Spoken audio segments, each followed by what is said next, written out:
Hi అండి. అందరికీ నమస్తే. ఈ వీడియోలో చాలా సింపుల్‌గా టమాటో రైస్ ఏ విధంగా చేసుకోవాలో చూపిస్తానండి. ఇది లంచ్ బాక్స్ రెసిపీ అనమాట. పిల్లలకి మనం మార్నింగ్ ఈజీగా చేసి పెట్టొచ్చు. పిల్లలు కూడా చక్కగా ఇష్టంగా తింటారనమాట. ప్రాసెస్‌లోకి వెళ్దాము. దీనికి ఫస్టు నేను ఒక ఉల్లిపాయని టమాటా రైస్ కాబట్టి ఈ 5 టమాటాలు, 3 పచ్చిమిర్చి తీసుకున్నాను. నేనైతే బాస్మతి రైస్ తీసుకుంటున్నానండి. గ్లాసున్నర తీసుకున్నాననమాట. దీన్ని కడిగేసుకొని ఒక అరగంట పాటు నానబెట్టుకొని ఉంచుకోవాలి. తర్వాత దీనికి ఇగోండి ఈ విధంగా కట్ చేసుకున్నాను. దీనికి ఇదిగోండి దాల్చిన చెక్క, అలాగే లవంగాలు, యాలక్కాయలు, బిర్యానీ ఆకు, పచ్చిమిర్చి ఇవన్నీ కట్ చేసి తీసుకున్నాను అనమాట. ఒక స్పూను ఫ్రెష్ అల్లం వెల్లుల్లి పేస్ట్ కూడా తీసుకోవాలి. తర్వాత బియ్యాన్ని మనం కుక్కర్‌లో వేసుకొని ఒక గ్లాసున్నరకి 2 గ్లాసులు వాటర్ పోసుకొని ఒక విజిల్ వేయించాలనమాట. ఈ విధంగా రైస్ అయితే రెడీ అయిపోయింది. పక్కన పెట్టేసుకోండి. తర్వాత ఒక కుక్కర్‌ని స్టవ్ మీద పెట్టుకొని ఒక స్పూను నెయ్యి వేసుకోండి. అలాగే ఒక స్పూను ఆయిల్ వేసుకోండి. ఆయిల్ బాగా హీట్ అయిన తర్వాత ఫస్ట్ మనం ఈ దాల్చిన చెక్క, యాలక్కాయలు ఇవన్నీ ఫస్ట్ ఫ్రై చేయాలన్నమాట.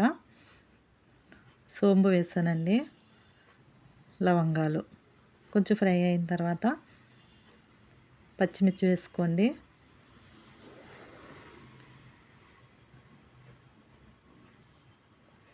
ఆ తర్వాత కట్ చేసి పెట్టుకున్న ఉల్లిపాయలు వేసుకోవాలి. ఉల్లిపాయలు బాగా ఫ్రై అవ్వనివ్వాలి. ఇదిగోండి ఈ విధంగా ఫ్రై అయిన తర్వాత నేనైతే కుక్కరు కొంచెం మనకు కలుపుకోవడానికి అన్‌ఈజీగా ఉందని నేను వెంటనే మళ్ళీ ఈ కడాయిలో చేస్తున్నాననమాట. వెడల్పుగా ఉన్న దాంట్లోనే ఫస్టే మీరు వెడల్పుగా ఉన్న దాంట్లో పెట్టుకోండి. తర్వాత కరివేపాకు కూడా వేసుకోండి. ఇదంతా ఫ్రై అయిన తర్వాత అల్లం వెల్లుల్లి పేస్ట్ వేసుకోండి ఒక స్పూను. ఇది నేనైతే ఫ్రెష్‌ది వేసాననమాట. టేస్ట్ బావుంటదని. ఈ అల్లం వెల్లుల్లి పేస్టు పచ్చివాసన పోయేంత వరకు బాగా ఫ్రై చేసుకోవాలి.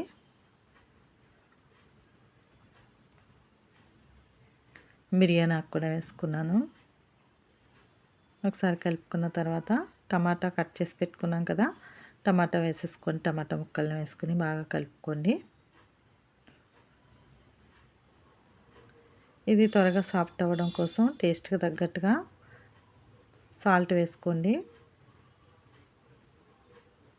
2 స్పూన్లు అయితే వేసాను. మూత పెట్టేసుకుని ఒక 10 నిమిషాల పాటు మగ్గనివ్వాలి. చూడండి మెత్తగా అయింది కదా టమాటా. ఈ విధంగా మనం ఇలా ప్రెస్ చేస్తూ కలిపితే మెత్తగా అయిపోతుంది. ఒక స్పూన్ పసుపు వేసుకున్నాను. పసుపు వేసిన తర్వాత ఒక 5 నిమిషాలు ఫ్రై అవ్వనివ్వాలి. ఇది కూడా ఆయిల్ ఈ విధంగా సెపరేట్ అవుతూ ఉంటుందన్నమాట. టమాటా బాగా ఫ్రై అయిన తర్వాత అప్పుడు మీకు స్పైసీకి తగ్గట్టుగా కారం వేసుకోండి. ఒక స్పూన్ కారం, ఒక స్పూను జీలకర్ర పొడి, ఒక స్పూను ధనియాల పొడి వేసాను. ఒకసారి ఈ విధంగా బాగా కలుపుకోండి. కలుపుకున్న తర్వాత ఇవంతా కూడా బాగా ఫ్రై అవ్వనివ్వాలి. ఒక 5 నిమిషాల పాటు ఫ్రై అవ్వనిద్దాం మూత పెట్టి. చూడండి టమాటా కూడా సాఫ్ట్ అయిపోయింది. ఆయిల్ ఈ విధంగా సెపరేట్ అవుతుంది కదా! మీకు ఇంకా ఆయిల్ కావాలితే కొంచెం నెయ్యి కూడా వేసుకోవచ్చు. ఈ విధంగా ఫ్రై అయిపోయిన తర్వాత మనం రైస్‌ని ఒక గిన్నెలోకి తీసుకొని ఈ విధంగా పొడి పొడిగా చేసుకున్న తర్వాత ఆ రైస్‌ని ఇందులో వేసేసుకోవాలి. చాలా పొడి పొడిగా వచ్చిందండి నాకైతే టమాటా రైసు. చాలా టేస్ట్ కూడా వచ్చింది.